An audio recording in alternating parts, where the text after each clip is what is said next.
is now time for our weekly political segment, Texas Face Off. Joining me this morning is Ken Zarifis, the president of Education Austin, and Matt Makoviak, chairman of the Travis County Republican Party. And guys, just a few moments ago, Governor Greg Abbott signed HB 3 into law. The House Bill 3, that's the school finance reform bill. For our viewers, just to refresh your memories, this is the bill that completely transforms the school finance system, and it also buys down some property taxes. So Ken, let's first get your overall thoughts on this bill. Well, we're pleased with HB 3. We were excited about HB 3 when the House proposed it as opposed to the Senate bill. And so what we like about it is it actually addressed school finance, the structure of school finance, per pupil funding, recapture, pre-K, the things that we valued. Now, the other end of it is we want to have a consistent funding stream, and that's for the next legislative session. But we're excited, and we hope that the districts take advantage of it and pay employees what they deserve. Yeah, Matt, this was bipartisan legislation. Your overall thoughts on the bill? Yeah, I mean, look, school finance and property tax reform were the two key issues of this legislative session. They were connected, and I think both the House and Senate recognize they're connected. I think that fundamental fact wasn't in place 2 years ago. The House wanted to do school finance, the Senate wanted to do property tax. Both sides knew realize you can't do one without the other, and I think that's a big part of why this got done. You know, you brought up the important point of buying down property tax. That's right, because, you know, the level of funding for school districts affects the property tax rate that the counties and the school districts are setting. So all these issues are related. I think reducing recapture by 49% is a really big deal, particularly here in Austin, where probably the single, you know, sort of worst school district as it relates to recapture. We send more money to the state than anyone else, so it's going to disproportionately help us here in Austin. But I also think that the pay raise that was in the bill was important as well. You're going to see teachers and librarians paid more, an average of $4,000 per person. But Ken brings up a good point. This is not funded for the long term. This is funded for the interim period while the economy looks strong. I think it's by 2023 maybe that we don't know in that legislative session how this is going to stay funded. Right, how we have to fund it. So I want to bring up something that you mentioned before we talk about those funding streams, was the recapture part of this.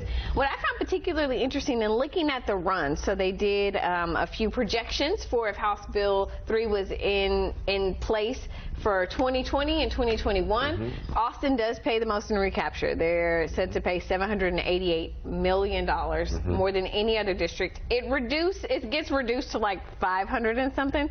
But Houston, which comes in at number 2, goes from 300 million to nothing. Is that fair for Austin? Well, I think Austin has done its job in helping to fund public education throughout Texas over the last 2 decades. But Houston's a different situation. The flooding, the damage, these things affect that. So you've got to look at, it's not just one size fits all. You've got to look at the situations within each city and what that, you know, and how you're going to calculate those dollars. And I think there's a lot of people right now at this moment still scrambling to see what are the true numbers. All the runs we've seen runs that are all wildly different. I think it'll take a few months for us to truly understand what each district is receiving. All right, so when we talk about long-term funding, the economy is really good. We got billions more to work with during this past legislative session for this next biennium. We don't know if it's going to stay that way. And so what things could happen or need to happen in order to fund this long-term? Well, again, this is an important reform, but it's not probably a long-term reform. So they're going to have to look at that long-term. You know, when you get into long-term funding sources, you get into conversations Republicans don't want to have, right? Diverting funds from dedicated revenue streams, looking at tax increases, those kinds of things. The kind of things that I believe would hurt the economy. So what's really important is that we maintain the strength of the Texas economy, that we maintain our low unemployment rate, that we maintain the investment that's coming in, that we can continue to have a fair regulatory environment in the state, and I think in the legislature they did that. So to a certain extent, this is an improvement on a poor system that wasn't working in the past, and it sort of fills the gap for the next 2 years, but they're going to have to look beyond that next session, as you said. Well, what do you think Republicans are comfortable with? Well, I mean, I'll be honest with you. A lot of conservatives thought that too much money was spent on public education with this reform bill this legislative session. Wow. There's disagreement, obviously, along the ideological spectrum, and I think people in the public education sphere want to see even more money go in. I think there's a sense that among public educators that they were trying to fill a gap that had been put in place a couple sessions ago when there was a very bad revenue estimate. It's a reminder that it doesn't take long for things to change. The economy is so strong that, in fact, the revenue estimate was increased in the middle of the session by the comptroller, which gave them some additional breathing room. Yeah, Ken, I mean, you laughed at that because, right, the funding is back, but the funding is still just slightly more than what it used to be before recession hit. Right, and we'll see recapture continue to increase over the coming years. It's down now.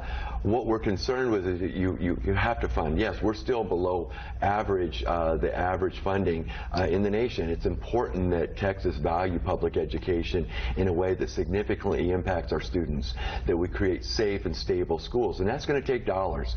People don't want to contribute the dollars sometimes, but it takes dollars, and that will take a revenue stream. We're very concerned that the next session that we don't just rely on sales tax. We want to see that there's a significant funding stream that's stable and that isn't a regressive sales tax. But I think that we understand that our Travis County delegation and the legislators I've talked to are committed to finding that in 2 years, which will be paramount for our children's success. All right, wow, big changes set to come. We thank you both for joining us this morning. And of course, if you want to watch this again, it'll be uploaded on KVUE.com right after the newscast. We'll be right back.